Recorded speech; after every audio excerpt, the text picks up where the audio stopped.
Écoute, la fin d'année arrive à grands pas.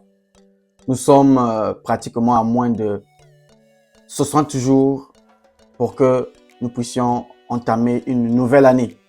Et donc, il est dans nos habitudes, dans ces moments-là, de faire un bilan. Et vous savez tout comme moi que vos bilans que vous faites, vos projets, vos décisions de transformation, d'amélioration ne marchent pas, vous le savez. Parce que quand vous arrivez à la fin de l'année, vous remarquez que vous n'avez pas atteint vos objectifs. Et je pense que 80% des gens sont dans le même problème. Alors, écoute, je n'ai pas envie de te donner les conseils, je ne suis pas un conseiller. Je fais cette vidéo pour l'éveil, pour vouloir aider quelqu'un. Alors, je suis comme toi, j'ai essayé pendant beaucoup d'années les mêmes méthodes. C'est-à-dire la fin de l'année, faire les projets pour l'avenir, je veux m'améliorer sur tel point, je vais faire ça, je vais faire ceci, je vais arrêter ceci. Mais sache que tu le fais le 31, le premier, tu refais les mêmes choses. Donc, rien ne change. Et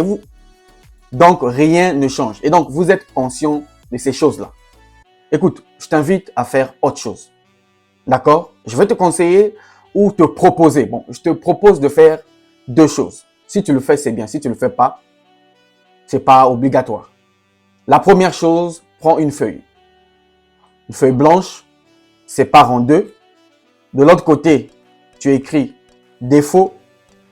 De l'autre côté, tu écris qualité. D'accord? Simple.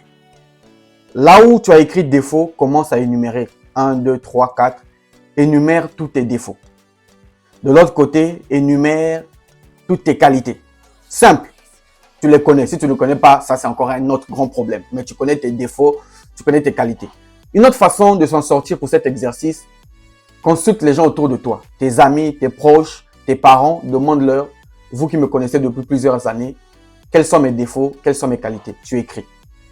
Ce simple exercice va t'aider, 1, à te connaître soi-même, 2, à développer la confiance en toi.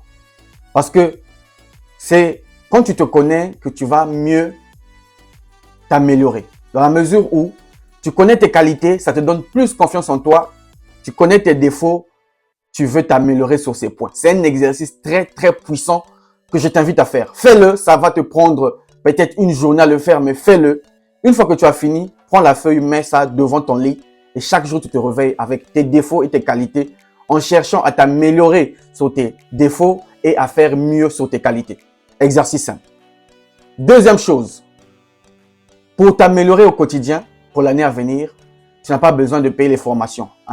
Tu n'as pas besoin d'acheter des formations aussi chères aujourd'hui. Je pense que pour commencer, tu n'as pas besoin d'investir dans des formations qui coûtent 1 000 euros, 2 000 euros, 10 000 euros. Ce n'est pas évident. Mais tu as des connaissances dans des livres qui coûtent à peu près 10 euros, 20 euros. Les plus chers vont coûter 50 euros. Mais il y a des pépites. Donc, la deuxième chose que je te propose, si tu veux bien le faire, et si tu as la possibilité, commence à lire. Et donc, dans cette vidéo, je vais te conseiller 4 livres, d'accord? J'en ai beaucoup de livres. J'ai lu à ce jour plus de 100 livres, parce qu'il y a des livres comme ça. Il y a aussi des livres audio que j'écoute au quotidien. Alors, le premier livre que je veux te conseiller, c'est ce livre. Ce livre, bon, c'est pas sponsorisé, mais je le fais pour vous aider. Cherche ce livre, si tu as la possibilité de l'acheter. Ça coûte pas cher. Au lieu d'aller gaspiller l'argent dans les habits, autre chose, achète ce livre. Le pouvoir de la confiance en soi de Brian Tracy, que j'aime beaucoup. Il parle des lois. Ce livre, le pouvoir de la confiance en soi, va changer quelque chose en toi. Ça, je te promets. Le deuxième livre, c'est ce livre. Je ne sais pas si vous voyez. Comment se faire des amis de Dale Carnegie. C'est une pépite. J'adore. Le troisième livre, c'est pour développer ton côté intelligence financière. Parce que je sais que beaucoup sont nuls. Vous allez ne pas croire, mais je sais que vous êtes nuls en gestion financière. Donc, au lieu d'aller perdre de l'argent dans autre chose, dans les sorties inutiles, les anniversaires, surtout ça, achète ce livre, commence à lire. Tu vas comprendre un peu comment gérer l'argent. Et enfin, ça. Ce livre de Morgan, La psychologie de l'argent. Achète ces 4 livres et commence à lire. Commence à lire. Ça va te former. Ce livre, au total, coûte moins de 100 euros, je pense, mais ça va te donner une formation qui coûte très, très cher et c'est inestimable. Donc, voilà.